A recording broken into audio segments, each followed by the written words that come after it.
The only diet that's been studied in a rigorous fashion is the ketogenic diet, and it's been the most heavily studied diet ever, and is the most rigorously studied diet. The plant-based diets, there's only epidemiology and very poorly controlled, poorly designed studies. It's garbage because they know it's garbage, and they're trying to fudge the numbers and fake things around to push an ideology instead of actually finding out what's right for humans to eat. Welcome to the Plant-Free MD podcast with Dr. Anthony Chafee, where we discuss diet and nutrition and how this affects health and chronic disease, and show you how you can use this to optimize your health and happiness, both mentally and physically. Hey everyone, thank you for joining another episode of the Plant-Free MD podcast. This is your host, Dr. Anthony Chafee. Today I have a very special guest, Eric Reynolds, who goes by Keto50. Eric, thank you so much for coming on. Hey, thanks for having me, brother. Not a problem.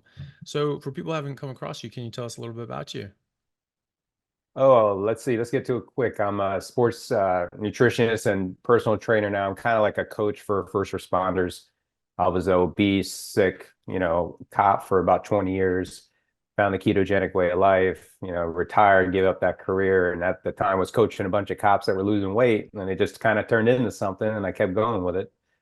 And at the same time, we sold our house. We traveled full time in an RV, and that led to me creating a nonprofit to help cops called Cops and Campers. And we're trying to bring in metabolic health and, outdoor therapy to help with these guys with PTSD and some of their other health issues they have. So it's turned my direction in life has totally gone another way that I ever thought it would be. So 80 pounds later, my mind is clear. Loving life and enjoying homeschooling my kids as we travel around. So it's pretty crazy, exciting life. A lot better than what it used to be.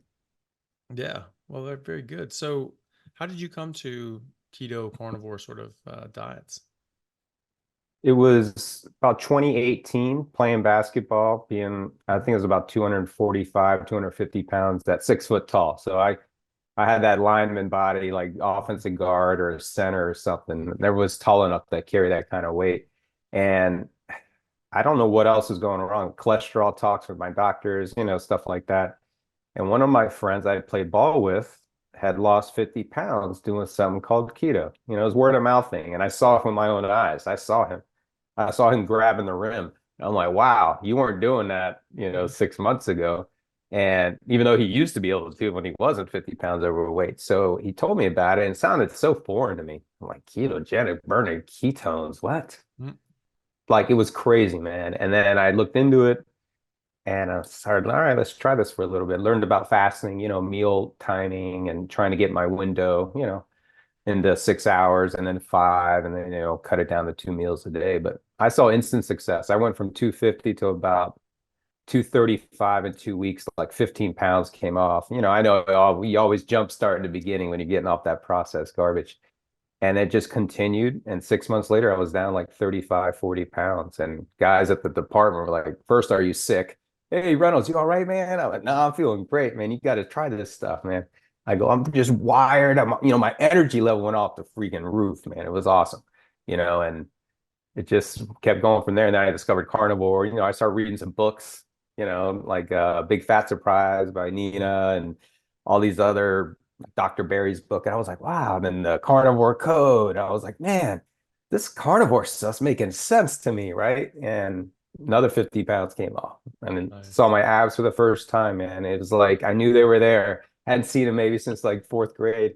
And all of a sudden here I am, a 50-year-old guy, and I'm like, look at myself in the mirror going, honey, look at this. This is insane.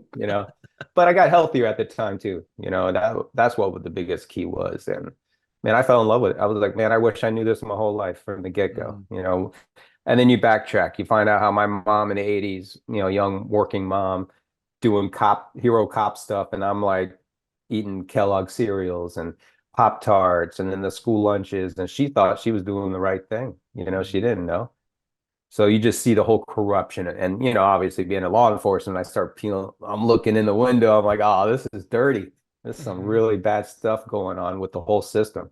And they're profiting from us all being sick. And then I took it personal at that point, and I just started trying to grow my little business and help guys and try to tell them the truth and finding more guys like you and this movement that's happening that they're trying to keep down, but they can't keep down this success, man, you know?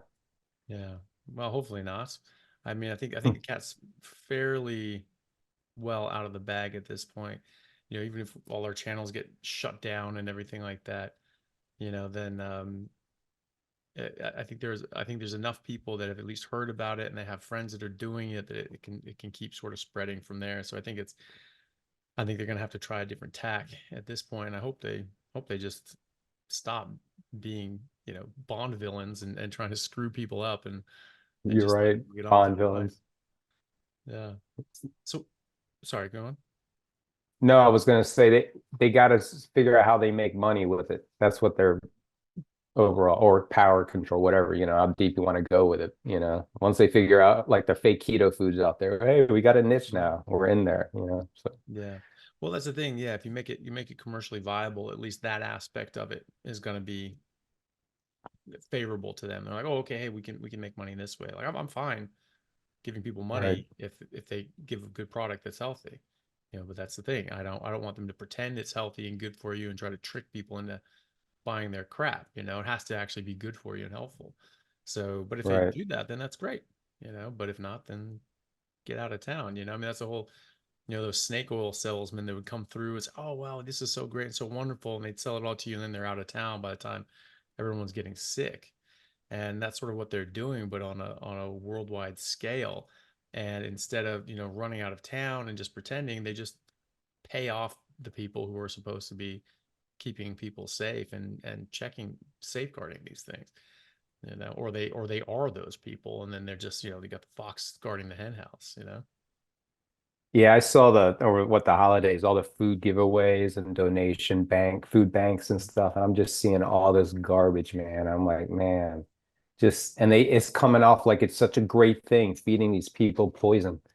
And I'm Yeah. like, this is insane. This is totally bizarro world. It doesn't anybody, and I didn't know it before. I was ignorant to it. I didn't know it was on this bad of a scale, the food industry and how bad the stuff they're pushing is. Hmm. I mean, I always thought, hey, you meat and vegetables, and you threw in some sweets after supper or something, and that's kind of how it was. And just eating all day stuff, running your metabolism until it's exhausted. Geez. Yeah. It's very eye-opening, man. I'm excited. I mean, it's given me a new passion after my last career. So Yeah. Well, that's great. So you said that you were feeling a lot better too, and your health was improving.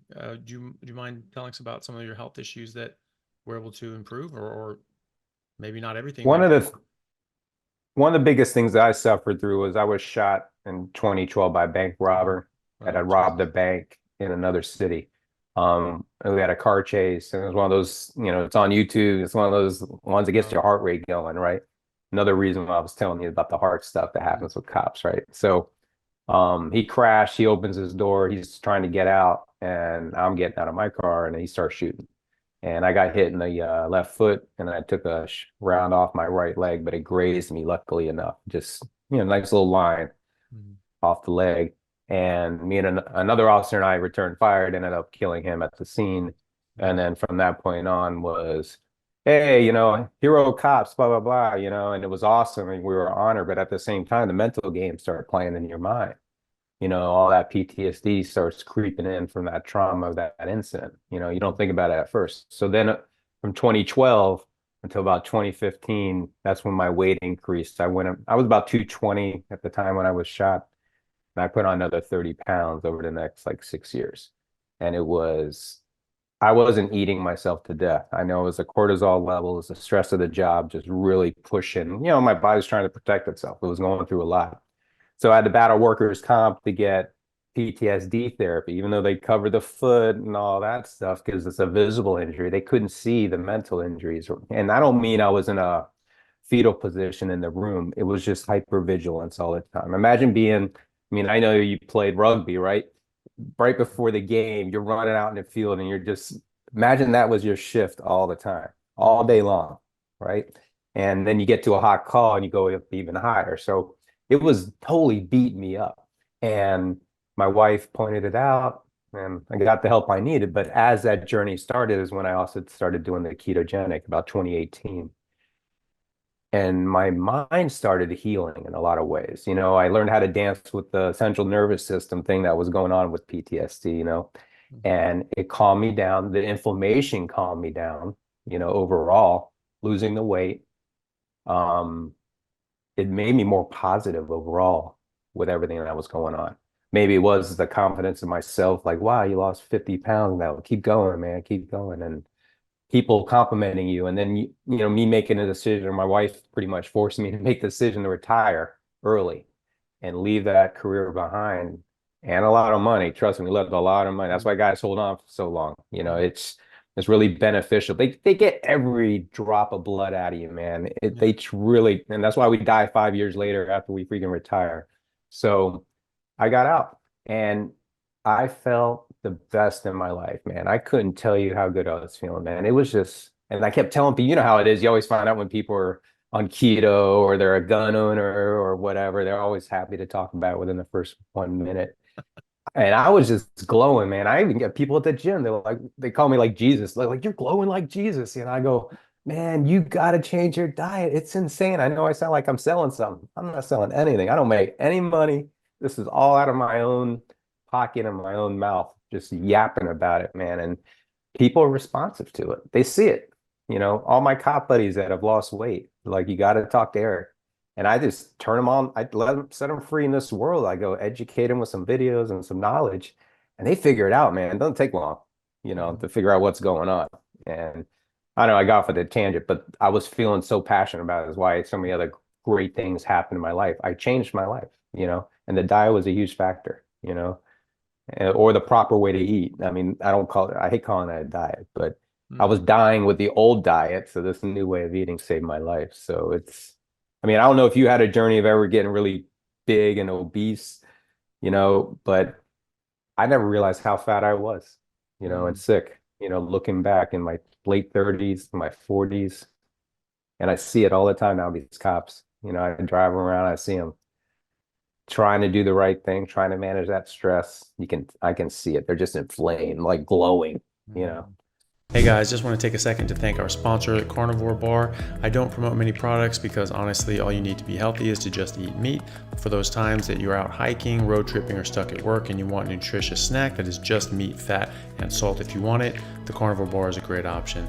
So I like this product not because it's just pure meat, but also because I want the carnivore market to thrive as well. And the more we support meat-only products, the more meat-only products there will be available in the mainstream. So if this sounds like something you'd like to get behind, check it out using my discount code Anthony to get 10% off, which also applies to subscriptions, giving you 25% off total. All right, thanks guys. Yeah, well, I mean, and especially when you're outside of it, it's really easy to see that. You know, when you're just in it, it's just like, oh, well, it's just how it is. This is just life. You know, everyone's sort of like this. And then when you get out of it and you get a lot better, and the people around you are getting a lot better, then you can start seeing other people like, ooh, that's what's wrong. And you know, I equate it to the Romans that had lead pipes, and they were all just getting low grade lead poisoning for generations, and they were just born into it, so they just thought like, yeah, this is normal, this is just how people live, and these are the illnesses that they get, and it's just how the body breaks down. That's normal, and it's not normal. It's completely abnormal. But you have to be on the outside of it looking in to see that. And I never got, you know, like to that extent where I was very, very overweight. I would get big for me, but I was always pretty active. I never ate dirty. Like I never ate junk food. I was never a big drinker, except as a teenager. I drank way more from 14 to 17 than the rest of my life. And Wow, okay.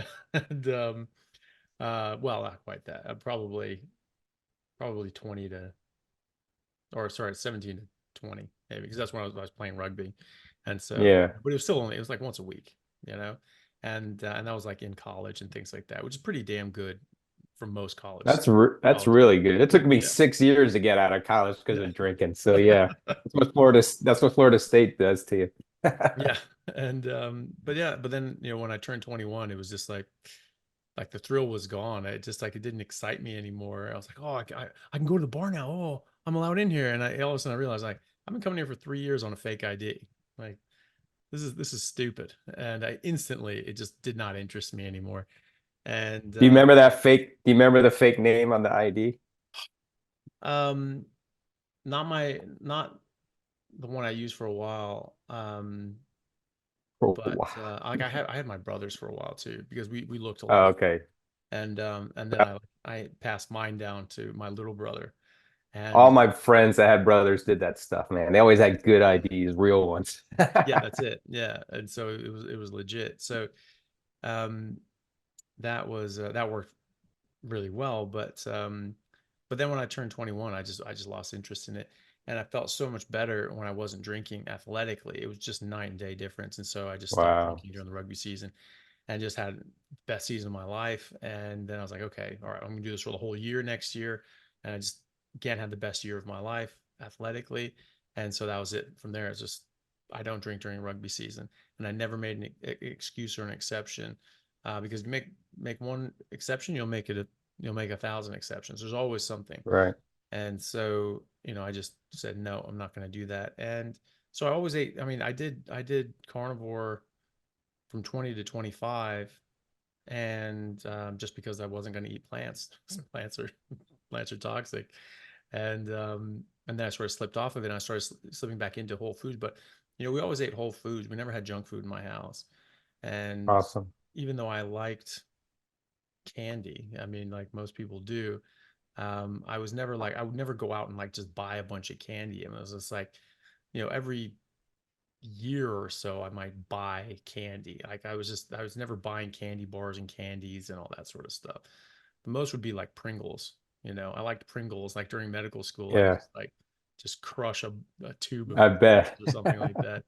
And you get a bunch of energy. You get this big carb rush. You're like, oh, that's great, and then you start, yeah, not feeling great after that. So, but I always ate pretty clean. Always cooked my own food, very meat heavy, and then just some like vegetables or salad or something like that. Never was big on pasta or bread or anything like that. It was mostly just meat and veg, and never any like sugars and things like that. But even then, if I wasn't working out, if I was working out, I'd stay real lean and muscular. But if I was not, just the vegetables were enough to just soften the, dough Yeah. me up and put on fat and lose muscle. It was crazy. And and so I was sort of in that when I went back into carnivore at 38, and I was around 270, and I sort of fluctuated, dipped into like 272. I mean, sometimes when I bulk up, like, in between seasons and I wasn't like training my ass off and I was just lifting, I get freaking big. So I would be like, Wow. at one point I was like 275, 276, something like that. 270, mid range 270. And I remember, and not really fat, but I was, I wasn't like shredded lean or anything like that. Still see my six pack, stuff like that, but I was just bulky. Wow. And, Like an and, NFL player. yeah, yeah. And I remember looking at myself and like I was just sort of at the gym and I was lifting weights and because I would put on weight pretty quickly when I would work out because I work out really hard and then but I'd be training so hard with rugby doing so many sprints and so many runs that I would it was hard to keep on weight. I had to really try to keep on weight during the season. But then as soon as I was like had a month off or something like that, I would just slam on weight. And um and so I remember at one point I had like a month off and all of a sudden I was at the gym and I was lifting weights and all of a sudden I just sort of out the corner of my eye saw this just monster dude just walking by me. I was just like, oh, and then I realized it was myself in the mirror. And I was like, I scared myself with my own my own shadow, basically. And I was just like, oh my Wow. God. Geez. I was just like, Jesus, that guy's huge. And I was just like, oh shit, that's me. And then you get into the season, you start running, and I would generally shred down to about 245, pretty cut, and that was usually my playing weight, and I would try to maintain that.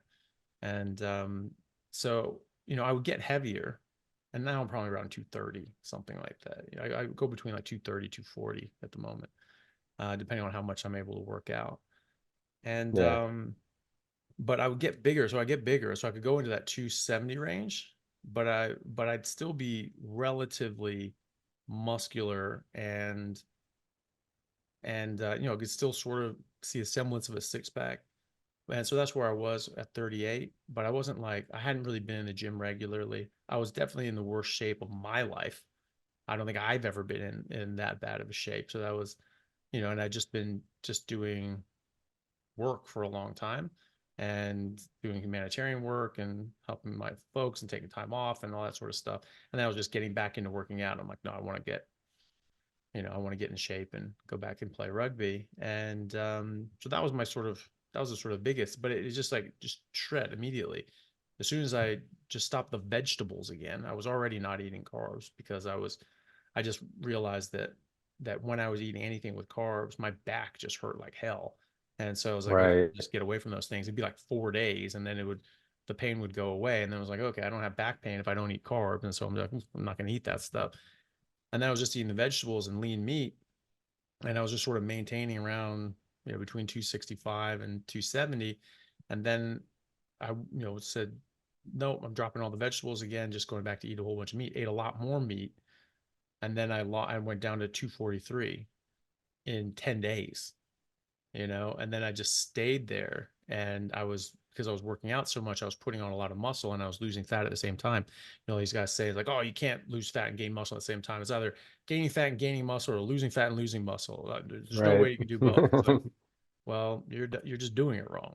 If you do it Right. right and you eat properly, then no, that's actually pretty damn straightforward. You can definitely lose fat and gain muscle. And I stayed the exact same weight. I was 243 every single day for months. There wasn't a single day that I got up and I got up in the morning, peed, and weighed myself. Every single time it was 243 on the nose. There wasn't a single day there was 244, 242. It was 243 every single day. But I was just Wow. transforming, you know? And so that was great. I definitely wasn't happy with the way I looked, but or my fitness at that time. But I definitely wasn't happy with that. And I just wasn't happy with how I felt. I felt bloated all the time. I couldn't cross my arms. I just couldn't sit like that. It just hurt to just like put my Yeah. arms or anything like that on my stomach. And so I would like hold my hands down here, like cross them in my lap. I couldn't cross my hands across my body like that. It actually hurt. And I just had really crappy energy, just didn't feel good. I was pasty, I was pale, things like that. 2 months later, and I'm like 6 shades darker in the middle of winter in Seattle. Like what happened there? It was just like I was, probably more blood and circulation improved. So yeah, it's wild. It's absolutely wild what little things you don't even realize are wrong that just go away, you know? Yeah. Well, since we're homeschooled, I have two boys and they're 8 and 12 right now. And they're little ketovores, they throw in their blueberries and frozen strawberries. That's their ice cream. I mean, maybe they pour some goat milk on it or something like that, but they eat real clean. I mean, they eat the way I wish I ate. They Mm. still enjoy eating. It's not like they're being, a family that in the beginning would be, oh, let them have one cookie or a little bit of candy. And we're like, why? Why? It wasn't, we were the anti-fan. We just had other options. Mm. Maybe it's an almond flour cake we would use for birthdays instead of that toxic other stuff. We learned a lot along the way, but I was thinking, how much fast food did I eat growing up? I Mm. was telling my wife, I go, every because we cook all the time. I'm like Liver King cooking with all kinds of meats all the time outside because these kids are eating me out of a ribeye and Yeah. pork all the time. So I'm always just mass cooking. And I'm like, man, I don't ever remember cooking like this growing up. I may have had fast, TV dinners, and I ate that crap pretty much from the time I was 10 years old until I was 48 years old. And it's insane that the body's that resilient to be able to come back and heal itself also at the same time. I mean, to just be able to see my transformation and some of the other guys that I've helped, knowing that it's simply and I threw in vegetables because I felt guilty, bro. That's the Mhm. only reason I ever ate them damn things. And then once I cut it out, I lost the other 50 pounds. I was like, see, all that throwing in broccoli to make my mom feel better or something, that old, brainwashing, you gotta eat your broccoli or your vegetables. I was, I'm still amazed. I'm like, man, and they can't make an industry out of it. Of course, that's why they hate the meat industry. Oh, I get it now, Yeah. and I love it, man. I eat twice a day, sometimes once a day, depending on when I time that first meal. Usually it's like 1 o'clock in the afternoon. Um, I do not eat before I work out, obviously. I mean, I love working out fasting. And I Mhm. tell cops when they get on shift, if they're on a 12-hour shift, try to fast your whole shift. You got to do coffee, do that stuff. You can do bone broth and try to give yourself some kind of nutrition as you're working. But to be in that mode of like a hungry cat, I'm telling you, as a cop, it's going to keep you focused and other things in life. I mean, you could be a crane operator. I mean, Mhm. it's the focus and where you're at, and I know 12 hours is a long time to be like that, but these guys get together at the end of their shift, they go have breakfast, and of course it's like bacon and eggs, and they're like, man, there's some shit to this, man. It's wild, dude, and it's simple. A couple of guys are like, I didn't even do keto, I just went straight to carnivore. I'm Mhm. like, all right, man, because I don't want to tell people to try that because obviously there's a little stomach adjustment. I mean, we all went through it, and I couldn't trust the fart there for a while because I was like, whoa, I don't know what's happening, because my body was changing and getting this new diet, and it's been great, man. And it's easy if you have to eat out. There's ways. I mean, chicken wings, you can get some places that have a crappy steak. I mean, it's better than eating the other stuff, if you got to freaking wing it in, or throw it in there, as I say, you know, Yeah. you can do it. It's just educating people about it, and it's, and my testosterone's fine. That's my wife. She's like, get away from me. I'm like, man, you know. She's like, she's 48. She's like, I don't want any more kids. We ain't gonna be one of those couples that has a kid at 50, So, but it's great, man. Like you said, the energy level, the everything, just the overall changing of the whole body. Yeah. And I did transform. And that's why we were talking about the high CAC score. If that's all healing, it just shows how sick I was. But then it also shows, well, that's really good because I've healed.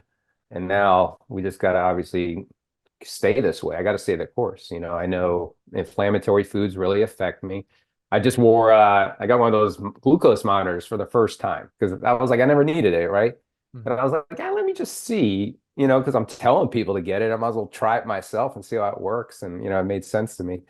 And it's interesting, I had an energy drink the other day, what, Celsius or something, and it freaking peaked up to 130, but for the most part, I'm always around 190 or something. And then once in a while in the middle of the night, it'll drop really low. And I'm like, what's going on? But it's interesting, and you got to dive into your own health, man. Unfortunately, we've given up that right to the medical association, and we just Mhm. trust everything they said. They're like the new religion, as they say, and the doctors are the new priest. And if they tell you to do something, you're probably going to do Yeah, it. that's So, true. Yeah, so yeah, well, the thing, I don't know where this came from. The people's like testosterone gets damaged. Like I've only seen positive improvements on testosterone. I've seen 70-year-old men triple their testosterone and get back to like levels that you expect at a healthy 25-year-old. I've seen 20-year-olds that had like seriously like it would look like gonadal. You'd think it would be primary gonadal failure that their testicles just didn't work. Their levels were so low. They go on carnivore and they're not even really able to stick with it. They sort of have some cheats and some crap in their room. And like this kid's mom was telling me, like, oh, he's mostly eating meat, but he pulls some stuff in his room. This and that. Even then, he like he doubled his testosterone level back into a more reasonable range, and then it kept going up from that. 2 months, you know. So I've never seen that. I've seen the exact opposite of what these people said. I've never seen anybody's testosterone go down.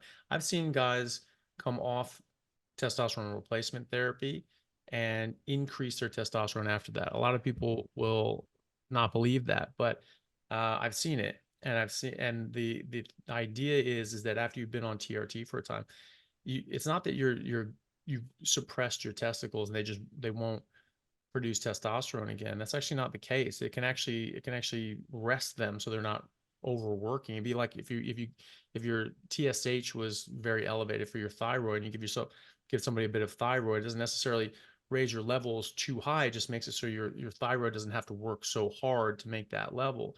And then it right. rests for a while. You get rid of the roadblocks that are causing that problem with your thyroid, and then you come off the thyroid medication, and it just works better afterwards.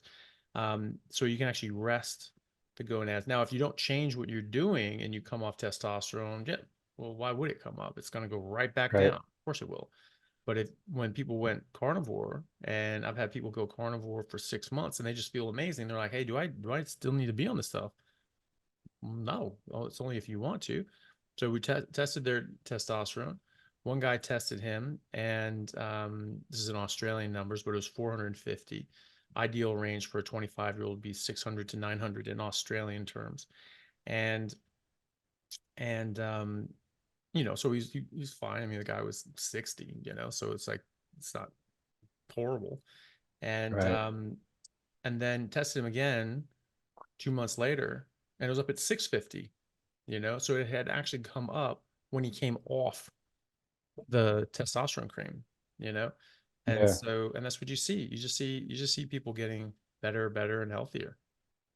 Yeah, mine was 300 or something in 2019 when I was still doing the keto, and I was in the progress of that, or trying it then. And now it's what, 750 or something. So I mean, Yeah, right. and it probably doubled, like you said, within 2, 3 months of changing my diet, but I never retested at that point. But Mm. yeah, I don't, the only thing they got on me is I think I'm a hyper responder. My trigs and my HDL are always pretty, like 80, 78. They're always around there. And then my LDL is always real high. It's Yeah. like 255 now. But everything else, all my other numbers are just, and everything seems to be tied to the LDL, even the MESA heart attack Mm. predictor within 10 years. I just sit there and start playing with the numbers. I'm like, how funny. If I keep lowering anything that's tied to the LDL calculation, it lowers the risk rate no Mm. matter what I weigh, no matter what my ethnic race is, according to the Mm. little chart. It's just funny because now it went up.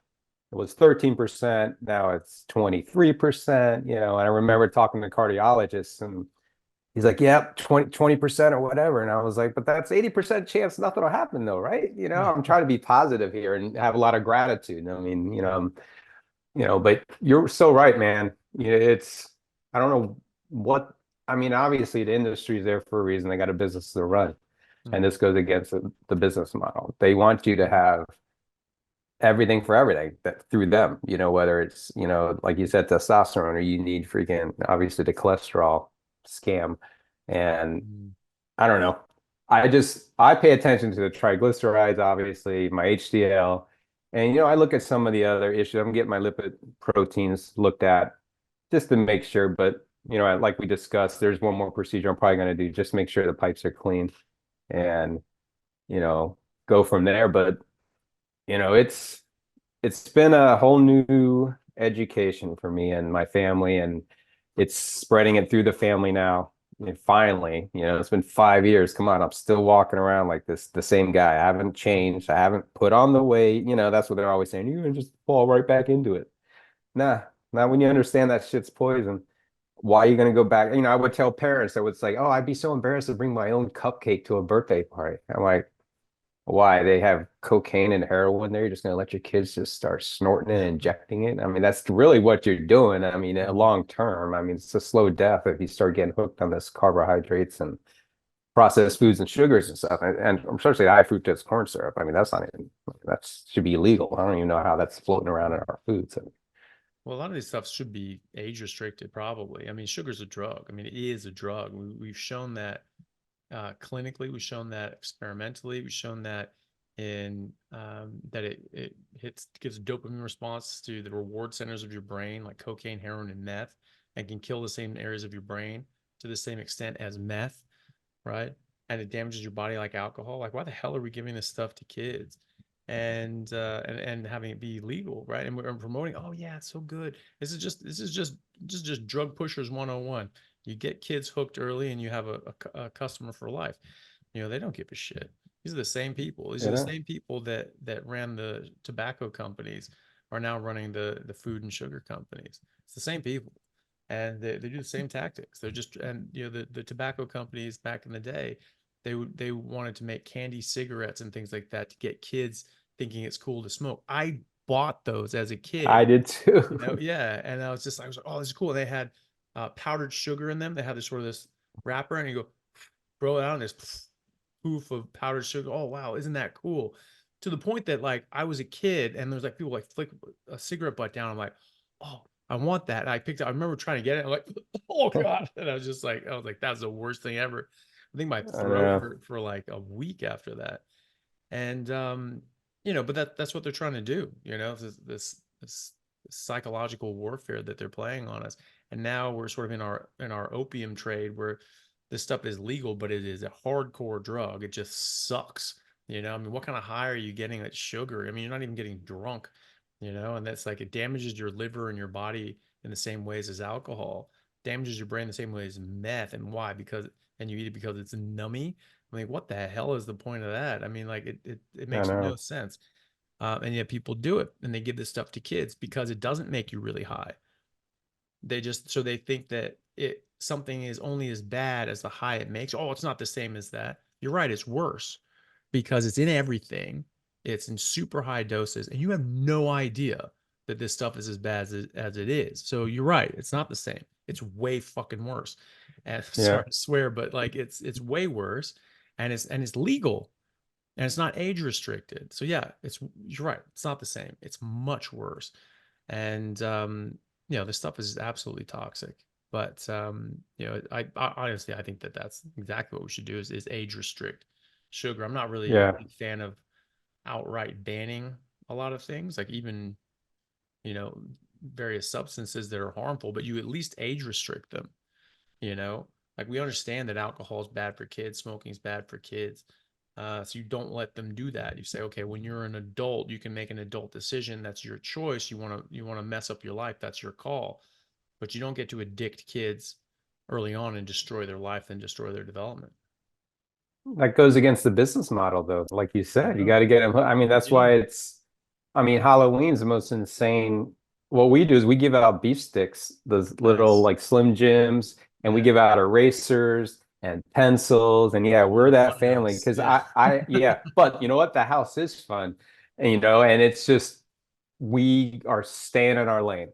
And Yeah. and you know what? Some people, oh, that's a good idea. Like my kids take all their candy and they turn it in and they get a toy, like a Lego set or something that we had pre-selected that they stashed, and now that's their trade. And then we get rid of that. And people are like, do you save it for next year? Nah, throw that shit out, man. What am I gonna do with that crap? Yeah. Um, yeah, it's my kids, I mean, they were born naturally. My wife's freaking hard charger, superwoman. No drugs. They breastfed each one for 3 years. So in a way, they were our own little experiment going on right Mhm. here. And because we found out my wife was gluten sensitive because of the breastfeeding with my firstborn, because some of his digestive issues he was having, some of the mucus, Mhm. and then we laid off gluten, and all of a sudden, doctor was asking about the kid, how is he doing? And my wife's like, I think he's good, but I feel fantastic, and she was like, I guess I had an allergy to gluten or whatever, some of the other stuff we were doing, too many oats and stuff like that. But yeah, these kids, we know it. The minute we let them step out of line and have a little bit of like a slice of pizza somewhere, it takes 2 days for them to shake that shit, man. Mm. It is like they're physically high, like you were saying. Yeah. They're high. They're innocent. Their little bodies haven't had this at all touch their system, and we see it. And I'm like, wow, most of us are just numb to that because we've been getting it small doses since we were little kids, Yeah. Or big and I doses. do it Some now. people I get. have Yeah. two almond butters, right? I have one that's like has a little bit of cane sugar in it and one without. If I do the one, just a little scoop, sometimes I need a little something, I'll do a little scoop of almond butter now and then. But if I do the one that has that cane sugar, it's pulling me back, man. It's Mm. making me go right back and almost think about doing that second scoop. And we openly talk about it in our family about how it does that. And we laugh and sometimes we fight it off and we're like, yeah. But my kids are learning this and they know how to read the back of labels and stuff like that. Mm. Like all this stuff I mean, that's true education because they're going to understand it later in life. And at least they're not going to have to suffer the way like my wife did or I did with some of the physical and even the insecurities of being a fat dude trying to take his shirt off around other jocks. And I was a jock too. What's going on? Mm. Like I worked out. I was running around with those guys. I never realized how important what I was putting in my body, and at least my kids know that they're on the right path. They might be one day sitting there doing a podcast talking about their old Mm. man, hey, he started Keto 50, because he just lost some weight and helped some cops, but it's about spreading the word, man. And those little guys are my life. They saved my life. I was in my 40s having two boys. People were like, you're like a grandfather. What are you doing? Mm. But keto and carnivore just invigorated me and just gave me this fight for life. And it's just awesome, man. And people give up the freaking rat race, man. Sell your house, get a trailer, travel around for a few years. You'll find a new place to live, work on some farms like we did. We worked on 3 different farms, man. I got to slaughter animals. Are you kidding me? Hmm. I've never seen anybody slaughtered, let alone, except bad guys. But, some of the animals just experiencing that life of being with them day to day, getting to know them. It's very therapeutic, Hmm. and it does calm, especially, I'm sure some of these soldiers and guys that have some combat issues, working on farms and just doing some stuff like that's really great therapy. And that's what some of the cops and camper stuff I do when we get out there together. We talk about, who likes to go fishing or who likes to build fencing or who likes to just keep themselves busy. And then you talk as you're doing all this stuff. You build another, I call it like roll call, like we have in police work. It's like a roll call for us retired guys that have been through some shit that get together. And then besides going to breakfast and eating bad crap, which I promote, of course, bacon and eggs and stuff like that, it's been great, and I just think that we're just only in the beginning. And I know it's about 10 years, you were doing carnivore, what, 20? How did you even find out? Were you an Atkins guy that you stumbled across it, or you just your own natural experience to like you said, carbohydrates, inflammation, your back was acting up. Same thing with my left knee from playing basketball those years. It was always swelled up, always wearing a brace, brought ice packs with me to drive home from basketball, and doctors telling me knee replacements, all that stuff. And now I can squat. I'm not squatting a lot of weight, but I can squat like a catcher. I couldn't do that for like 10 years Yeah. without it being really painful. And it's just, like you said, inflammation's gone. I'm like, that's all I need to know. I don't need anybody else telling me. My body's already told me. So, Yeah, nice. Yeah, no, I just I wasn't doing a diet. I just had a professor of cancer biology just told us how toxic plants were and how all the carcinogens they were. And he was like, he didn't eat plants or vegetables, wouldn't let his kids eat vegetables. And he just told and then us, he was killed, right, in a car accident or something. He yeah, well, I disappeared. haven't been able to find him, so you never know. But Oh, shit. yeah, well, I haven't actually, I don't remember his name, so that's on me really. But That was the better story the other way. I haven't been able to find yeah. him. And we never heard from him again. And no, but he was just saying, he was like, look, plants defend themselves by being toxic. They don't want you to eat them. Like plants are trying to kill you. It's kill or be killed, Right. you know, plants as well as animals. And so, why would you eat these things? And so at that point I just said, right, screw plants. And I just stopped eating. So I defaulted into that just because I wasn't going to eat plants. And so I was just looking Right. around. I was like, well, what the hell? Everything has plants. It's like this whole grocery store, it's all plants. And Everything. I was just, yeah, and I was just like, all right. I was like, I found eggs and meat. I'm like, all right, I'll just eat this. I just wouldn't eat a plant. And so I would go around and I wasn't telling anybody I'm doing this or no one ever asked. No one ever questioned me. No one's like, oh, that's weird. What are you doing? Never said anything. I just wasn't going to do it. And I just looked around. I was just like, plant, plant, plant, plant, plant. Yeah, meat. I'll grab that. Never, no one ever said anything. And so I did that for like 5 years. Felt great. Felt amazing. I mean, it felt better than I've ever felt in my entire life. Right. And and just kept doing it. And then sort of fell off it because I didn't realize how significant it was. And things started incorporating back in, but still eating clean. And then yeah, 6 years ago, a little more than 6 years ago now, sort of came across stuff that said like, oh no, actually this is how we're supposed to eat. This is just biologically our design. And so like that makes sense. That's what I was doing. I was eating for a biological design. We are carnivores. I was eating as a carnivore. I was living as a carnivore, and I never felt better in my entire life. And when I stopped feeling as good as that is when things started creeping back in my diet. And so, I just felt that that made a lot of sense to me from my own experiences and then the things I came across. It was like, well, I've come across different information that really showed that the whole idea about fat being bad was a lie, that sugar is actually really toxic, and plants I already knew were toxic, so I just got rid of it. And then at 38 years old, I felt like I was 22 again. I just felt like a Right. superhero and just kept going with it. And so yeah, that was it. It was just, yeah, I just wasn't going to eat plants. I mean, that's why it's called the Plant Free MD. It's just sort of a bit of a silly name, but I mean that was the whole idea. It was just like, I'm not going to eat plants. Plants are toxic. Got me the plant-free cop. That's another Yeah. idea now I'm working on. Yeah. No, Yeah. you know what was interesting? I don't know if we didn't talk about it. I'm not promoting it, but my mom on the her character on the Griselda show. I don't know if you saw the little character they had in episode 2, where it's me going to baseball practice, having dialogue with my mom, and well, I talk about divorce and crap like that.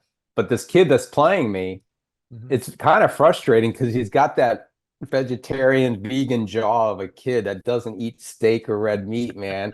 He's just kind of, I'm like, oh no, I knew it. I knew it was gonna be some poor kid. He just doesn't know, he's a Hollywood actor, of course. But I could tell it was very Shameless Hollywood disappointing. actor, though. That's a bit. And I was a football player, and they do a baseball outfit, which I like. I played baseball, but that wasn't my. That's when my mom and I would bond. Like me Yeah. getting out of the police car with my gear on, and people going, your mom just brings it to practice. I'm like, I'm lucky my mom shows up sometimes, so she's out there being super cop. But Yeah. yeah, I talked to a professor. You're talking about reaching out. I had done a project on my mom back in 1992 in college about women in law enforcement, how difficult and Mhm. how they're minorities. And I reached out to that professor because now he's a doctor at FSU, and I emailed him and said, "Hey, you had me do a project years ago, a big class thing, and now my mom's on this show called Griselda, and they got her hero cop going against Sofia Vergara." I go, "I just want you to check out the show, and it's funny how things come around." He was like, "Oh, this is awesome." Of course, you don't remember, thousands of kids later, but I remember it. And by reaching out to him, it just made his day. And he's talking about it in his lectures and his classes. Like one of his old students did a project and his mom's, on this show. So yeah, reach out to those if you ever track them down. I mean, it's sometimes it'll make their day, man. They'll be like, "Oh my God." Anybody that's in your past that you think about, go ahead and call them, man. Don't wait around because that opportunity may not be there one day. So, Well, I mean, you sort of all touched. right. Sorry, go on. No, you were saying about dropping something. Oh, you mentioned that about your mom and Griselda. So tell us about that. I mean, I hadn't really talked about that, but I'm sure everyone heard that and went like, "Hold on a second, what's he talking about?" So your mom was involved in What? taking down this drug kingpin sort of thing.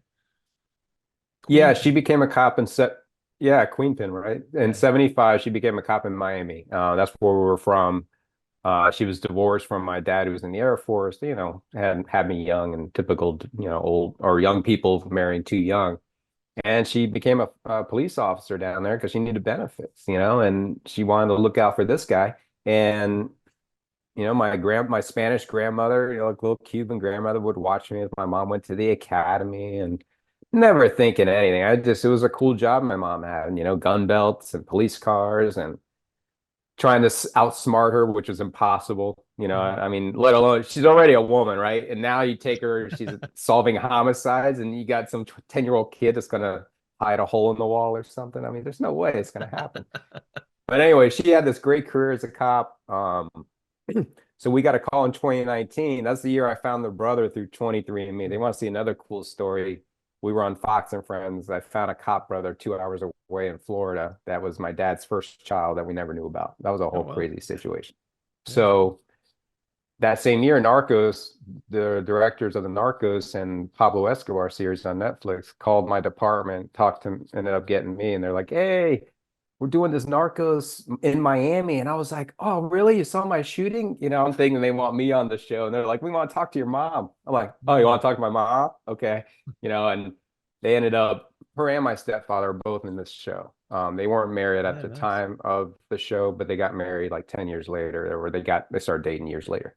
But they ended up flying the directors out there or producers. They wrote down the stories, and then COVID hit. Everything kind of got pushed on the back burner. And then all of a sudden, they go, "Yeah, we're going live." And Sofia Vergara is going to be Griselda. And then we got an actress playing your mom, or my mom's telling me this, an actress playing me. And I called her and we talked. She's like, "I talked to Juliana Martinez, and they're talking about the script." And I was like, "Holy cow, mom." It was like a real inside perspective Mhm. of something like this. Because usually on the outside, and Hollywood, they hype everything up. I mean, Mhm. my mom was part of a whole team. It's like Mhm. she scored the touchdown, but there's a lot of offensive linemen and special team players that assisted. But for the show, it's all about, good and evil with two women. So it's really awesome. You know, they've had People Magazine, Vanity Fair, Rolling Stone. I think Fox News wants to interview my stepfather. You know, he's an old Marine, you know, it's right down their avenue, right? So Mhm. it's just been really crazy. You know, it's surreal that here they are, they're in their 70s up in the mountains in Tennessee, just chilling. And their old stories are now on the screen, you know, and Mhm. then it's bringing up a lot of old friendships. I've gotten tons of emails because I'm kind of being the front man for her on a lot of this social media stuff. I started her social media Instagram thing, and she's getting like weird, like crazy, just oddball things, you know, people following her, whether they're actors or models, and you know, because they're all tied into the Netflix side of things. Mhm. And she got like a crime scene podcast. There's stuff that she's Yeah, being cool. invited to. So it's good for her. Hey, talk about it, mom. It's good. Get all Yeah. that because she's got PTSD too. There's no way she's done 30 years in Miami. So all that is homicides. I mean, dead people on dead people. There's no Mhm. way she didn't suffer from that. So being Yeah. able to talk about it is therapeutic for her. She's off of statins. You know, is finally wearing her down. Mom's a tough cookie to crack with just meat, you know. So plants is still way in their, you know, in their foundation. Mhm. But you know, a salad here, okay, we can do some salads, but make sure you eat that steak or that Yeah. ribeye or you know, and get my stepfather got to get them sugars out of the house, man. He likes his breads, little cookies. I'm just like, oh, but you know, you got to pick your battles. Yeah. But yeah, that's pretty much that story. It's awesome. I mean, they're on that show and it's you know, it's they have a little me. My only character's on there for a little bit, little Eric. But I'm like, hey, I got my name on the big Yeah. screen, or at least it's not on the news for something bad, like cop Yeah. indicted or arrested for beating someone to death. Which I had plenty of friends get in trouble for that stuff. So Yeah, right. it's been a good story. And Yeah, like I cool. said, it's been great reaching out to different people, reaching out to us, and you know, helping. And of course, Keto 50 is about helping all these first responders. Mhm. So it's bringing some ripple effects to the whole industry of let's get cops healthy and you know dispatchers and firemen everything like that so Yeah, nice. Well, speaking of the Keto 50 program that you're doing, so what do you yeah do? How do you work with cops and like, or do they come to you? Do you find them? Do you work with different stations and official organizations, or how does that work? And what do you guys do to get people on better terms? it's still evolving but it started pretty much with like a group page on Facebook and then you know obviously your other Instagrams and sharing information you know you have your different things for different platforms for different purposes and the way they usually do is they just reach out to me on social media, whether it's a message on, you know, they DM me or they'll send me an email to the keto50.com or whatever. And then we build a rapport. And I like to go, I'm invested usually one or two people at once. If I'm traveling and I'm in your town, we'll meet up. I'll grocery shop. I'll raid their, you know, Keto 50 search warrant. Here we come, knocking down the pantry doors. Let's see what's in here. Ah, more bad guys, right? So I turned into this cop thing and I was in evidence for a while. So I'm like, see, you know, this is part of the crime, part of metabolic disease. This is a suspect, you know, and I have fun with it, but I don't charge them.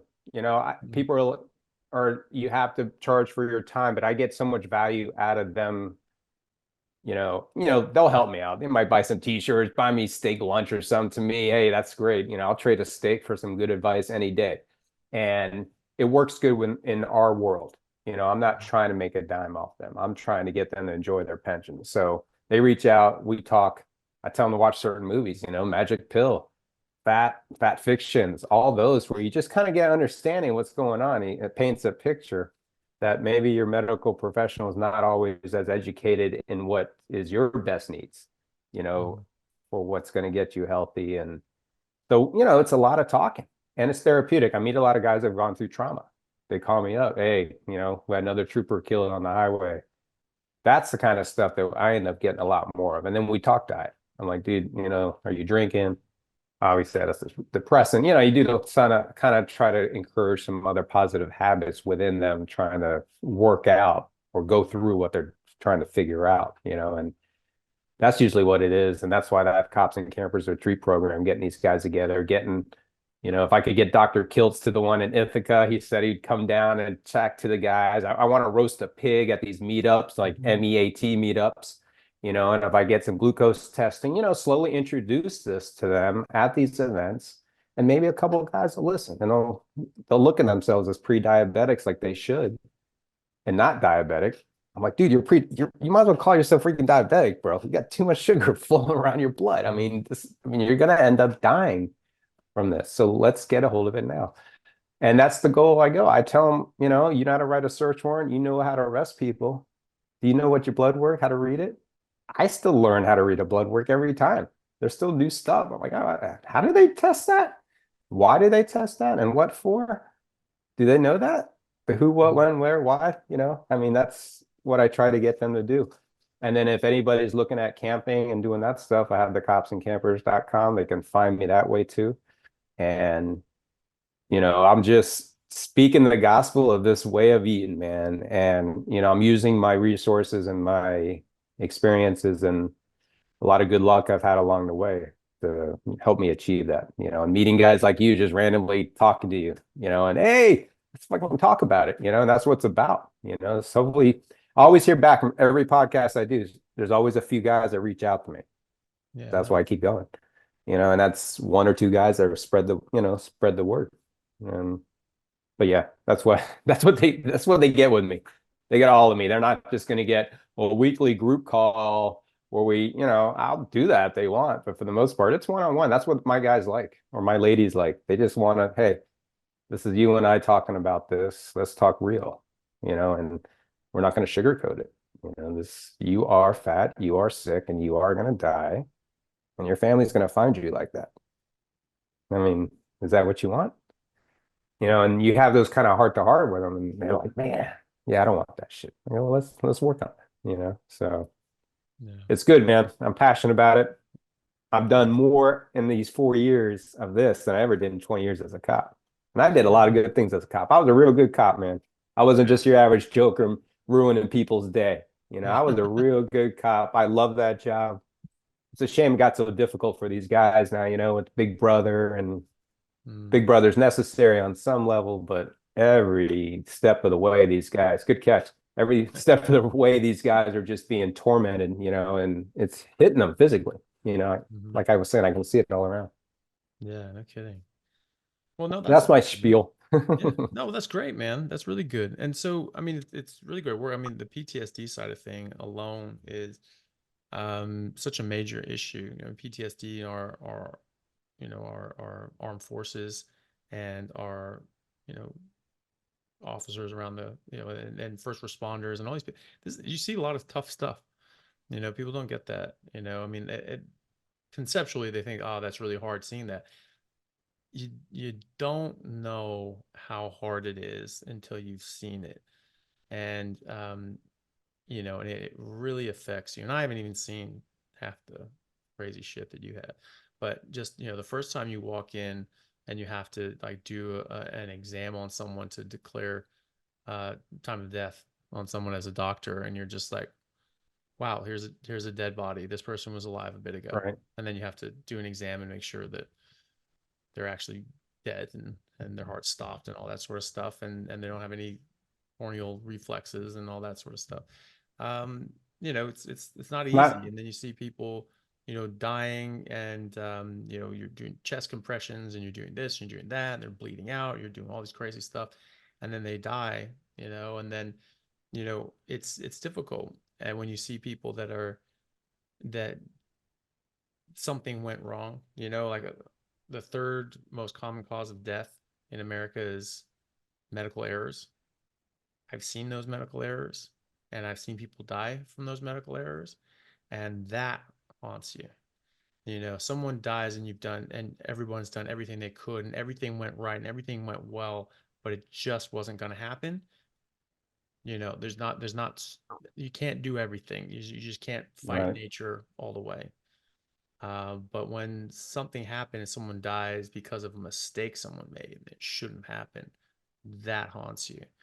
And Yeah. so, and that's just much more normal stuff. When you come up to like a murder scene or something like that, that has got to be just next level.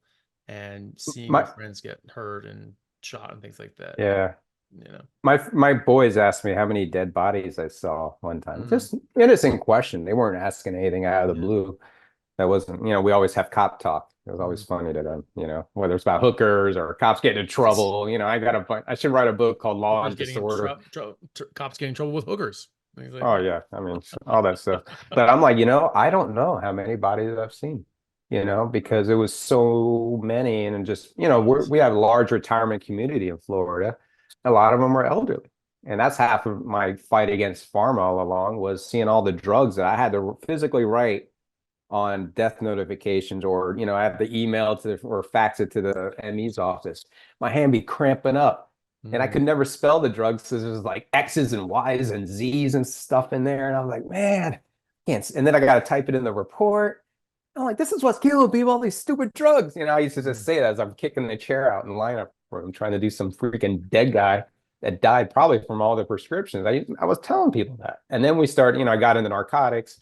And then some of the units I was part of were arresting doctors for the whole pill mill and, Mm. the opiate crisis, just making mad money, just prescribing that stuff. Mm. And then I saw that, I got an introduction to the dark side, and I saw it, and it's unfortunately across the board with a lot of our industries, but Yeah. anyways, it's been a great little run, you Yeah. know. Yeah, So definitely. Well, how do you find it goes with the PTSD? Like, do you find that the I mean, it sounds like it helped you a lot. Do you find that the diet, keto, carnivore sort of diets help others with PTSD? Is that a regular thing, or is it sort of an inconsistent benefit that they might get with their PTSD? it goes hand in hand with, I think, metabolically getting healthy. They start losing the weight, they're feeling better. And then you do that brain fog that you kind of run around in most of the time is starting to leave, and you get a little more focused, Hmm. you know, and maybe a prior, it's all developing better habits, or changing, or critiquing your old habits a little bit. Maybe you had some good ones. You just can't, I stopped working out at lunchtime. That's one of the things I did as a cop. I started working out before my shift. I just went in an hour, and they're like, well, you get to work out on duty. It just doesn't work out. I don't work out the same. I'm thinking about a report I still got to do. I just got to knock it out. And then I'll take that hour and I'll knock out my reports at lunchtime rather than think about it. You just make some adjustments, man. And, but with the PTSD, my therapist, and I finally won my case against workers' comp and got to see him. Hmm. Um, he goes, Eric, you're gonna have to learn how to dance with this. You know, you're not going to sleep as well at night. You're not going to want to go out in public. You're going to be super overprotective. All the things I was going through, he nailed it. And he's already done, met with other people that were part of like 9/11 tragedies and stuff like that. So he already knows. He saw me coming in. He already knew. So, and he was right. I had to learn how to dance with it. It doesn't go away. I mean, in my flag incident in New York, when they tried to kick me out of a campground for my thin blue line flag, I lost it quick, and because I happened to record the guy and my interaction and telling me to take an American flag now, even though they got Canadian flags up. Nothing against Canadians, but I'm trying to fly a flag that's part of my history and my family. Nothing against what political people were saying. In And that I went country. in the country too. It Yeah. was one Yeah. like I was in Russia going, I'm gonna fly my American flag. So yeah, I lost it, man. And you know what? I don't like being in that red area. It was a very primal place to be. And the only time I ever get there was like from the shooting incident. That's when you get real like savage. And I don't like feeling like that, man, because it's another person. It's a whole no, another level. And it takes me a while to calm down, like a couple of days, Mhm. because it's just like something is like, Yeah. there. And I just have to avoid that stuff. Road rage doesn't, I don't get into the road rage stuff. Everyone's got a gun. I just assume everyone's got a gun. I'm not getting into it, whatever, and you just, I battle with my sons. They drive me bonkers, but hey, I'm with my kids. You try to really be gracious and have a lot of gratitude and just be like, all right, I know I'm gonna fly off the handle on certain things. I just gotta work through it. And it's a constant battle, man. It's probably like almost like some of the heavy addiction of alcohol or drugs. And it's always there. And I never had that before the shooting. I never had this type of, I mean, I had the rage if you push me enough, like sports eventually got into that mindset. But this was just off. It wasn't me. And obviously now I know why. There's just a lot of other issues going on. And it wasn't a healthy life for me. That's why I got out at 50. You know, retired on my 50th birthday. And Yeah. it was freaking pretty sweet. And of course, Keto 50 or 50 started like a couple months later. It was like, wow, this 50 number is something. Yeah. So, Yeah. but Well, there you go. Well, that's cool, man. And it's well, it's great that you're doing that work. I'm really glad that you're helping people that, can use your help. Not everybody realizes that this can help and or would ever even think about it. Like, how could diet really help my mental state? Like there's something that happened to me. Obviously, this is traumatic. And then you fix your diet, you fix your metabolism, and it helps fix your head well, as well. your gut health, right? There's a Mhm. direct link between your brain and your gut, man. And I Yeah. saw it happening right before my eyes. It was just, and then, to be that heavy and be here, even as 54, to be 178 pounds, body fat 12%. Are you kidding me? This is insane. I should have been rocking this at 18 years old, Yeah. 20, like you. I should have been freaking at the beach glowing, I don't need suntan lotion. I got that carnivore lotion. Yeah. Yeah. And that's another thing. We don't have sunblock. Get out of here. We don't have no Mhm. sunblock. It's crazy. Yeah. Everything's an industry. You can't Yeah. see right. Oh, glasses. Boom. Oh, I didn't know I needed glasses. Oh, you Yeah. probably didn't. Yeah. So, Yeah. I mean, there's a lot of good things that medicine can do, but oh but yeah. why give a band-aid for something that just give symptomatic control for something that you can actually cure? If you're just harming yourself with various substances and exposures, why take a pill for that? Why not just get away from the exposure? It's Oh, like, that's what's great about you guys. You guys coming forward, because you guys got into it to help people. Like most, you're trying to, help people, and all of a sudden you're figuring it out. That's what's great. You guys are actually smart enough and you're calling it out. You're not just like, oh, thank let's you. go with the herd. Well, when you make it public, when you make it known, when you make it aired out, that's when they lose power. And so if everyone keeps it quiet, like, "Ooh, we don't want to piss them off," that's the problem. If you just say this to people and they hear about it, well, okay, well, we need to shut that guy up. Cat's out of the bag. You Yeah. can kill me, but I've got 600 videos that are not online. Yeah. They're not going to shut up, so, Right. you know, that's gone now. And so, um, it's important to do that. You have to say that. And you have to encourage other people to say that. So, like I'm glad you're out there. You're saying things. You're influencing other people. They're going to start a channel. That might be the next big channel.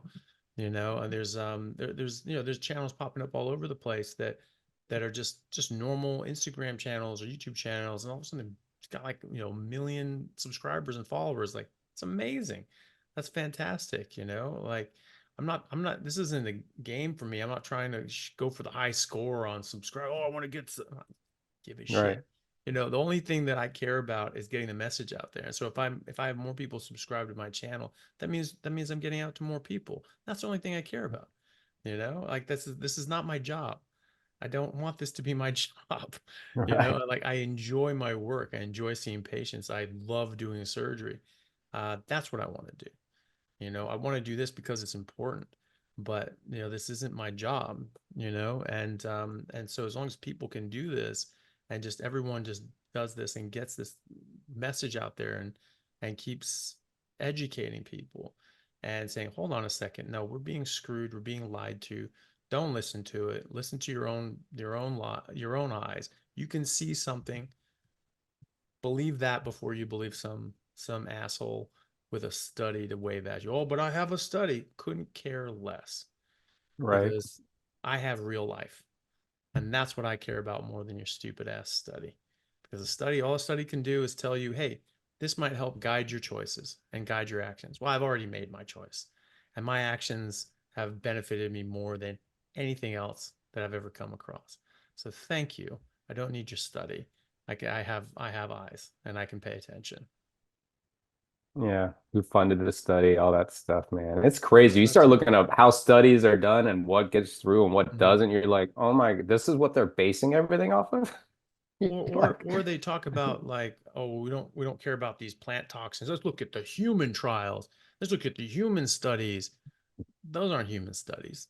That's epidemiological bullshit. Oh, but the hmm nurses study. Oh, you mean the thing that they send them a freaking questionnaire once a year and said, what did you eat in the last 365 days? You mean that rigorous piece of science? Get out of here. Like, that is the dumbest shit I've ever heard in my entire life. So, You and I could probably tell them what's on a list a lot faster. Like, what did we eat in the last year? I could pretty much tell you. meat, yeah, Exactly. shitload of That's meat. it. Like, that's it. It's Megs That's every it. now and then. Yeah. That's I it. mean, that's a study.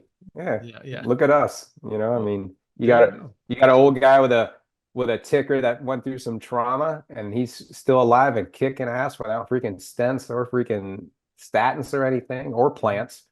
Mm-hmm. I look at plants now. I respect plants. I put a meme out Better there, a respect plants. little Yeah. baby carrot being pried off of a mama carrot, is some funny little like, oh, we've got to stop the violence. Yeah.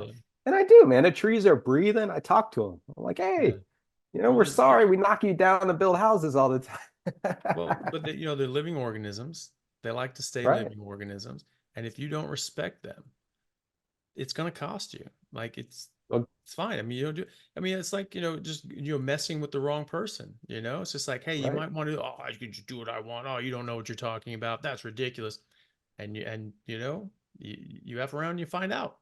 And that's what happens, And so that's what you're Godmother doing of with life. plants. It's like, you don't respect Yep. them. You don't give them their space. You don't recognize in the countless reams of textbooks on botany and horticulture and biology about how toxic these things are. And you just say like, oh yeah, it doesn't matter. But look at the human data where we asked a nurse once a year what she ate, and that's real science. No, no, that's real dumb. Real science is botany. Real science is cataloging these toxins and saying, at this level, this is the toxic dose. And we have those for a lot of these things, like cyanide. The WHO has said, like, this is how much cyanide is safe to have in a day. Really, zero is the amount of cyanide that's safe in a day. But they say that, okay, well, past this, no bueno. And yet they have cassava chips, or veggie chips here, made with cassava or tapioca flour, tapioca pudding. We give this stuff to kids. There's cyanide in it. Almonds, there's cyanide in it. And marzipan, there's cyanide in that, right? So we're giving this to kids, we're giving this to people. There is a known, or at least an agreed upon by the WHO, and we know how corrupt those people are. However, there is at least a line there. Does anyone know the line? Anyone? Write in the comments if you know the line. No one knows the line, but it exists. Have you ever seen it on a bag of almonds? Have you ever seen it on a bag of tapioca flour or cassava chips? No, you haven't. Because why? There is a line. Does it say like, oh, hey, only half a bag before you reach your daily limit for cyanide today, or only 2 bags a day maximum, or you'll hit your cyanide limit for today? No, they don't do that. And yet that line exists, and it would be something like that. Only this many grams of almonds are safe to consume in a day due to cyanide content. Second, you put that on a bag, no one's buying almonds, no one's buying cassava chips. And so, of course, they don't do that. But we do have that. So, oh, but the human data says that you eat cyanide, you get sick. That's what the human data shows. That's just a fact. And obviously, the more you get, the more problems you get. But low grade exposure long term has been shown in humans to cause neurological damage and dysfunction, thyroid dysfunction, and organ dysfunction. It causes direct mitochondrial damage. This is terrible for you. And especially in people that are not meeting their daily minimum requirements for protein intake, which is most of the world, and certainly most of the developing world, which is where cassava is primarily eaten in the tropics. This is the third most important calorie source in the tropics, and I think it's something like 750 million people have cassava as their main caloric source, right? And most of those people are not hitting their protein minimums. So they're absolutely at risk of getting neurological toxicity, thyroid dysfunction, organ damage, and things like that. And it doesn't say anything on there. That's what the human data shows. So, oh, look at the human data. That's epidemiological bullshit. That's a flyer and a questionnaire that someone handed out. That is not Yep. science. That is not data. The most studied, really the only diet that's been studied in a rigorous fashion is the ketogenic diet. And it's been the most heavily studied diet ever and is the most rigorously studied diet. The plant-based diets, there's only epidemiology and very poorly controlled, poorly designed studies. It's garbage because they know it's garbage, and they're trying to fudge the numbers and fake things around to push an ideology instead of actually finding out what's right for humans to eat. And that's why they're not doing these things against the ketogenic diet, or they're designing things to um, so that the ketogenic diet looks worse than it is, or they design it some way. Well, the ketogenic diet does X, Y, and Z, and it's like, oh, we had a low carb. Well, first of all, low carb is not no carb, and then they say like, actually, you look at the amount of carbohydrates, and they're eating like this exact same amount of carbohydrates as everyone else. It's like, okay, so that's useless. But actual ketogenic diets, actual zero carb diets, have been shown in thousands of studies to be extremely beneficial to health outcomes more than any other diet tested against it. Beat the DASH diet, beat all sorts of diets in head-to-head contests. Well, when they're well designed, and just medical issue after medical issue after medical issue that gets tested with in a rigorous fashion with ketogenic diets. These things are being shown to be extremely beneficial. And so, it's just nonsense. Like we have actual real scientific data and literature and the hard sciences of biology and botany, and people, oh, that's not hard. It is a hard science. Look it up. Like that's what a hard science is. Those are one of the original hard sciences. And so, there are toxins that exist in plants by the hundreds of thousands, right? That's a fact. That's a hard fact from a hard science, right? Most of those toxins will kill you. Most of those toxins will kill most animals on Earth, right? And so, you ignore that at your own peril. But like, if you're smart, you will respect plants. Can you eat some of them? Sure. Can you survive on them? Sure. Is it the best thing you can eat? Absolutely not. Will you be as healthy as you Nope. can be if you eat them? Absolutely not. I was talking to Dr. Rob Sivas, and he was saying, well, Yeah. he does carnivore, and he's a big proponent of that ketogenic diets and stuff like that. But he was saying, it's like, well, it's a bit of a luxury. We have access to meat, but we didn't always have access to meat, and so we had to eat plants and things like that. But we didn't always have access to plants even during the ice ages. We really didn't have that. We were just in a frozen tundra. And Right. fossil record is clear that when the ice shelves were coming down, early humans were going up into it. They weren't running away. So they were up in the ice, and they were hunting big mammals, big animals, and they were eating them. And there really Yummy. wasn't any plants to eat at all. And he was saying, like, well, if you get lost on an island, you're not going to be a carnivore for long. And I didn't get the chance to sort of respond, but I would have pointed out that, like, well, actually, I think I'd either be carnivore or I'd die, because like I have no idea which plants there are to eat. That's a losing sort of situation for me. If I've got to like live off the Yeah. plant life, not going to happen. Unless I just find a blackberry patch or some honey or some crap like that. No idea. No idea what the safe plants are to eat. That's a And dangerous path to go, sampling plants too. I wonder if oh, this works. I yeah, don't exactly. want to do Yeah, that. bad idea. Recipe for disaster. So I either get a kill, and choke out a badger or something like that, or it's just like Right. it's over, and that's what we see in that show Alone, which is a pretty cool That's what I show. was just gonna say Yeah, alone. Yep. none of them are eating plants. None of them are eating plants. And that's the thing. You go out there and you're a vegan out there, and you're gonna try to survive on plants. Good luck.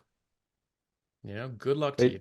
Like, it's they not gonna try. They happen. shrivel away, unfortunately. I mean, yeah, I'm the Oh same way. yeah. I'm like, man, I look at those shows, I'm like, man, where's I'm gonna have to kill something, man. I know already rabbits isn't gonna do it long term, and Mhm. a bunch of freaking kelp isn't Yeah. gonna do it for me either. Yeah. So No, you need fat. You need meat. yeah. That's how you survive those things, especially like in like the tundras and things like that. When they're up in like Alaska or some in the middle of nowhere, it's freaking freezing. You're on some, Kodiak Island or something like that. Like, nope, this was a Just bad sitting. choice. Yeah, it's crazy, man. Yeah, But hey, I gotta send you one of my coins. You yeah, mentioned man. Dr. Sivas. I gave him one in one of the keto events I saw him Oh, nice. speak at. So Yeah. I'll send that one to you. Yeah, And cool. yeah, man, um, this has been really awesome. Yeah, definitely. One of the things I was gonna say is about the plants you were mentioning is it's almost like it's the godmother and she's connected, right? Mhm. They're all connected. If you start being a little bit too abusive to them, they'll get their revenge on you somehow. Mm, You know, they let you abuse or use them within reason. mm, You know, it seems like you got to have that respect for them because without them, it's no oxygen, right? mm. It's just like we're out of here. Yeah, So, symbiosis. and they're promoting this eating. Haven't we already been eating pretty much a plant-based diet for the last freaking 60 years, anyways? Kind of, they've been Yeah, pushing us that way, and look what's predominantly happened, plant-based. and they're Yeah, still pushing it. Let's do yeah. some chemical stuff. Hey, we got Well, some cow DNA in this stuff. What? yeah. Well, we're not sick enough yet. I mean, that's the problem. We're not sick enough and docile enough, and and we're not spending quite enough trillions of dollars on the medical treatments to just stay alive from being poisoned by the crap that they're feeding us. So, I guess we got to These keep going. hospitals look like hotel resorts now. I've been seeing them driving around the country in our Yeah. rig. There's two things I see is Amazon facilities and hospitals. Freaking crazy. Yeah. Well, it's big business. Go to, a country with socialized medicine though. They don't look like resorts. They look like No. Soviet blocks, where it's just like Prisons they do. where you Some could of them are go like in, don't come out. revamped. Some of them are like some of them are new nice buildings, but some of them are not, and some of them are like revamped, like industrial office buildings and things like that, and you're just like, oh, like the one that I worked at, here in Perth. One of them just looked like just a Soviet enclave, just this block of just bricks and concrete and things like that. Not a pretty building.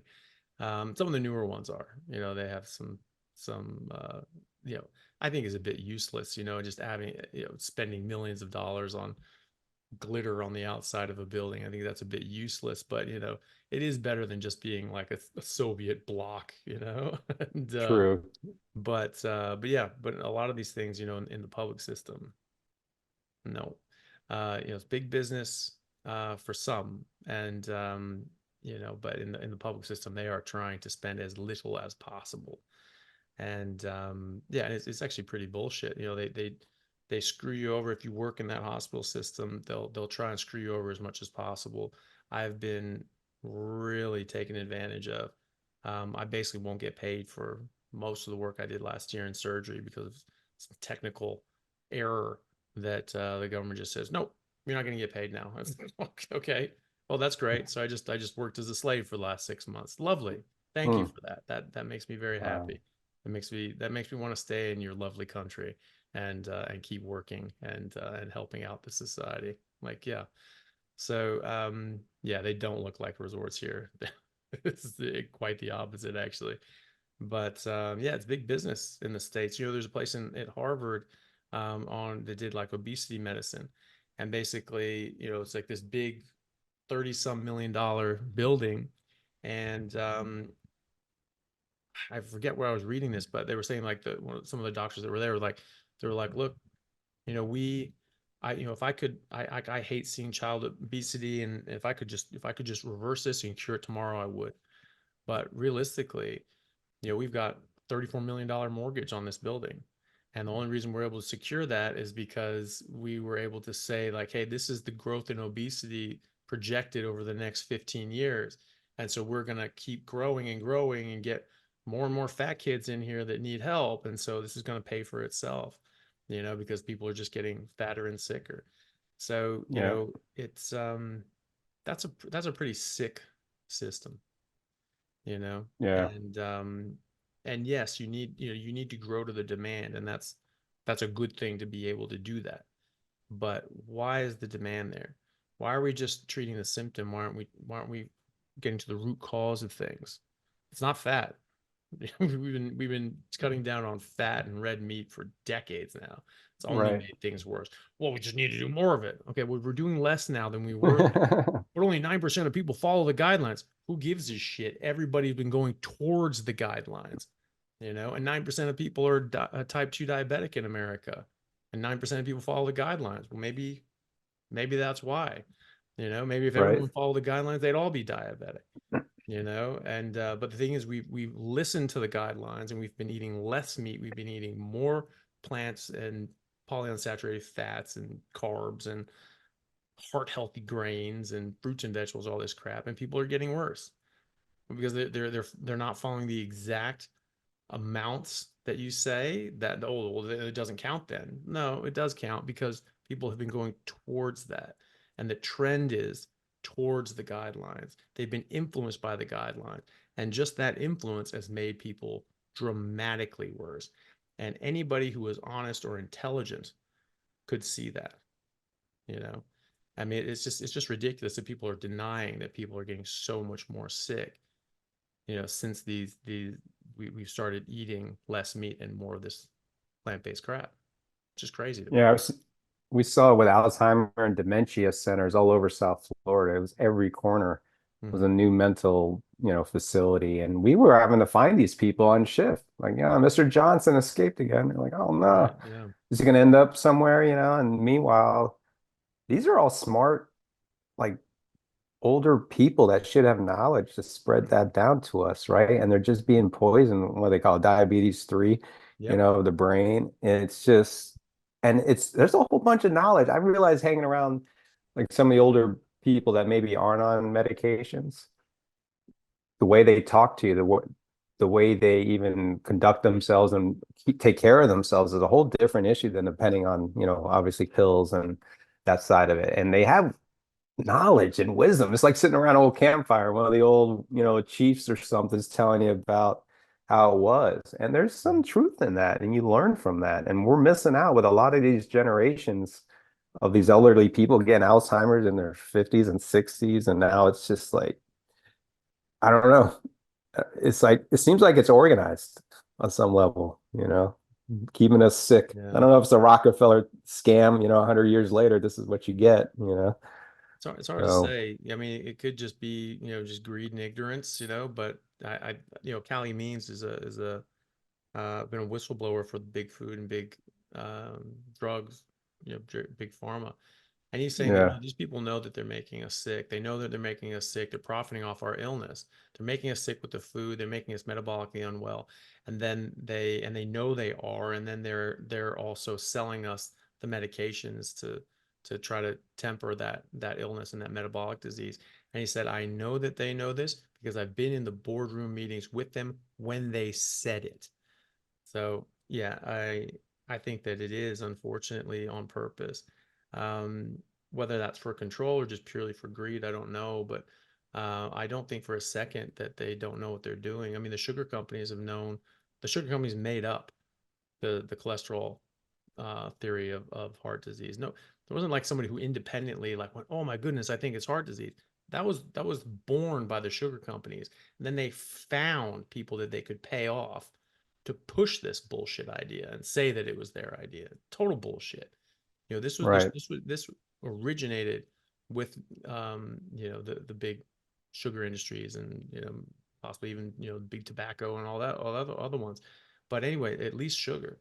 And so they've known this, that cholesterol wasn't the problem. They've known that it was probably their product from the 50s, 40s and 50s. They've known this, because it goes back. There's documentation that goes back that point, detailing how they were paying people off to try to blame cholesterol and fat instead.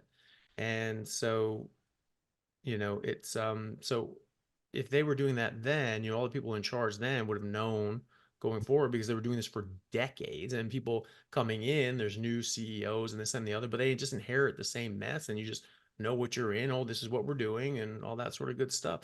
So there's a lot of people that know this. Thankfully, some people are coming forward like Callie. Hopefully more do. But At least he had some integrity. It is a bit disappointing that he's the only person with integrity in that whole system over the past 70 years. Right. But yeah, but it's crazy. I mean, the idea that cholesterol causes heart disease is stupid in the first place. There were no heart attacks recorded in the 1800s. None, right? And yet there were still people with familial hypercholesterolemia. If anyone understands population genetics, Peter Attia, who I have a lot of respect for, says that, well, if you understand, math and statistics, then you know that LDL causes heart disease. Well, there's literally no studies, causative studies, zero. So if you actually understand math and statistics, you'll understand that no, there's no evidence that it causes that. There's only implication and association. And actually, there's a lot of studies that show inverse associations. But also, he says, well, Right. look at the familial hypercholesterolemia. Case closed. Okay. But if you understand population genetics, then you understand that the exact same amount of people as a percentage of the population had familial hypercholesterolemia in the century of the 1800s, when there wasn't a single heart attack recorded in the books on autopsy, death from heart attack. And yet there was all these people that had familial hypercholesterolemia. So what happened? Well, they didn't live long enough. No, the increased mortality of familial hypercholesterolemia happens in the first 4 decades. People were definitely living to their 40s. All right. And so the increased prevalence would have been there. So no one had a heart attack then. No one was recorded to have a heart attack. First recorded death from heart attack in America was in the published literatures in 1912. And before that, Wow. there's only one obscure reference to a conference where someone reported that, like, oh yeah, it looks like we may have found some weird thrombus in the coronary vessels. We've never seen this before. Isn't that crazy? Right? So people were looking. They were doing thousands and thousands of autopsies. Each doctor would do thousands and thousands and thousands of autopsies and thousands and thousands and thousands of dissections. They were just doing that nonstop, right? That was a major part of being a doctor, was just doing dissections and autopsies and trying to figure out new things about the body. And that was a very regular thing. And and yet, what, clearly someone caught one of these things, right? So I'm not saying it never existed at all, but it was in such small numbers that it didn't show up. No one even knew what the hell it was. They're like, oh, look at this. Isn't this weird? They didn't say, oh, this guy died of Right. a heart attack. They said, huh, there's a weird thrombus in this guy's coronary vessel. Isn't that weird? And people were like, whatever. Never saw it again for 130 years. So what happened in that time? What happened to all the people with familial hypercholesterolemia? Did no one have cholesterol at that time? Did we just have a kill switch in our body? We make cholesterol. It's the dumbest Right. idea that I've ever heard in my entire life, right? That we make the thing that will kill us. We're just designed to break down and die. That's a really shitty Right. design, you know? Yeah. Nature doesn't work like that, right? And if you want to say God or nature, neither work like that. That's real Right. shoddy craftsmanship. That's really shoddy design. Nature hones things down to the finest edge possible. And you're just not going to see that. You don't see that in any other species on Earth. So Right. why would we have that? That's not a survival design. We just get sick and die. Well, that doesn't work. Those people are going to die out, and those genes are going to go away. And if we don't learn how to adapt and survive, that's what biology is. It's about adaptation. And you're going to adapt to a harsh situation, or you're going to die, and your species Yep. isn't going to make it, and some other species that is more fit to task is going to make it. But we made it, right? And we actually have early humans that actually went more plant-based. They died. They didn't make it through the ice ages. We did. Right. Our ancestors did. And that's who we're descended from, the ones who were able to make it as a carnivore. And first of all, meat doesn't cause disease in any other animal, even herbivores. Right. Herbivores commonly will opportunistically eat animals when they can, when and where they can, right? Chimpanzees rip other chimpanzees apart and eat them Oh, alive, I know. or other monkeys rip them apart and eat them alive, right? Horses, I have a video on my Instagram of a horse just sniffing around a little baby chicken and just gobbles it up. It's just like, just does it. Or a deer just chewing on a rabbit, like a rabbit. And like another deer's looking at it like, Like, what the hell are you doing? But there's Carnivore nothing in deer. meat that's bad for you. There's nothing in meat that's bad for you. It's just nonsense. And Right. well, the saturated fat, that has just conclusively been shown to be untrue. All the best evidence shows, all the high top shelf, not epidemiology, top tier randomized control trials, meta-analyses of randomized control trials, as published in the Journal of American Medical Association in 2020, showed no association between saturated fat intake and heart disease or cardiovascular disease. And in fact, an inverse relationship between saturated fat and stroke. So the more saturated fat, the less strokes. Less saturated fat, the more strokes you're going to have. So this is just Hmm. absolute nonsense. And sorry for going on a rant, but like No, just people need to crazy. hear it. Yeah. I love the history stuff. I forget too, looking back at like the guy that, what was it? He was the first one to start washing his hands, and then Oh, took us what, Lister. 70, Well, yes, took us 70 years. Semmelweis. There's Semmelweis and Yeah, Lister. So that was the thing. So that's a good illustration of this. So Semmelweis, this was in the 1800s, and he started realizing that that there was some sort of infectious disease or something that we were just getting exposed. Because the thing was is that what doctors would do is they would go in, they'd just be doing dissections all the time. They'd be doing autopsies and dissections. They didn't necessarily fix them with formaldehyde. These would just be corpses, and they might be sitting there for weeks just rotting, and then they go oh, directly to the labor ward, and they deliver babies, and they didn't have gloves, and they didn't wash their hands because they didn't know they needed to, right? And so they were going there, and so like the infection rate was massive yeah, in this labor ward where he was at, and just these women and kids were just dying and dying and dying because they were just getting massive infections, right? And he figured out, it's like, hey, these people are coming straight from dissections in delivering these babies. There's something they're bringing on their hands. This is transmitting somehow. So he figured it out, and he started getting people were like, no, that's bullshit. You're crazy. And so he was just like, no, he's demanding people clean their hands, demanding they did. And he'd stand there and he'd like, yeah, you have to do this, blah blah blah. And so he, is credited for that. But like the way he went about it was like it didn't go over well. So like they weren't really trying to listen to him. And then Lister came in and uh, showed that people were getting poisoned from different wells and things like that and all that sort of stuff. But and then it started getting into the right. microbial age sort of thing.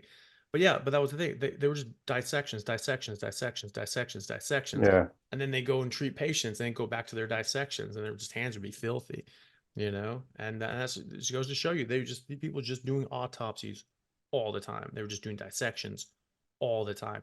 Those people Imagine were better cleaning. surgeons and knew more about anatomy than anybody since then. I mean, they were extremely brilliant, um, uh, at anatomy and dissections and things like that. Now they didn't have the same surgical techniques that we do today. We didn't even have anesthesia back then, so we couldn't actually do this on real people. But they knew the hell out of the human body, and that's why they were able to, when we did get anesthetic and sterile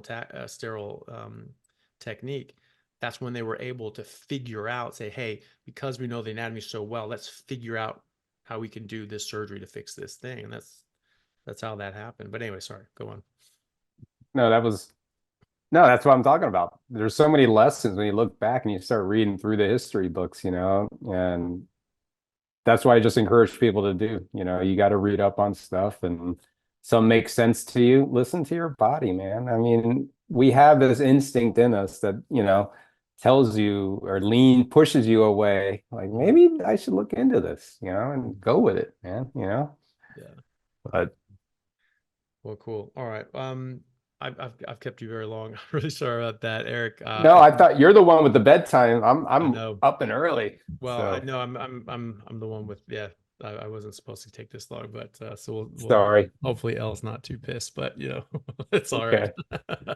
Blame it on me. Say I was crying on the air, you had to console me, Yeah, so I just won't let her watch the premiere then, and just like, oh, you don't want to watch it. It's too sad. It's too sad. It'll make yeah, you, yeah. yeah. Well, cool. Awesome, man. Well, hey man, so how do people find you and follow you and reach out if they need your help? It's pretty much Keto 50 for everything. Keto50.com is the website, and then you have copsandcampers.com. That's the nonprofit. So it's like my two-headed monster. They overlap, they go different directions, but in the end, it's all about being healthy and living life to the fullest, right? So Yeah. thank you seriously for having me on and letting me talk your ear off and educating me. I'm always learning new stuff every time I do these, and I Yeah. follow new people, and it's great. I'm Yeah. growing. So. Well, no, you're very welcome, man. It was great to have you. Thank you for sharing your story, and thank you for doing your work and helping people with PTSD and just help deal with really hard situations and try to spread the good word and get people happy and healthy. It's just what you have to do, man. No one's going to do it for us. We just have to do it for each other. All Yes. right, man. So thank you for that. Thank you. Cool. Thanks, buddy. Oh, Good one. Yeah. there's a Have a good cat. one. Awesome. Yeah. Well, hey, buddy. All right.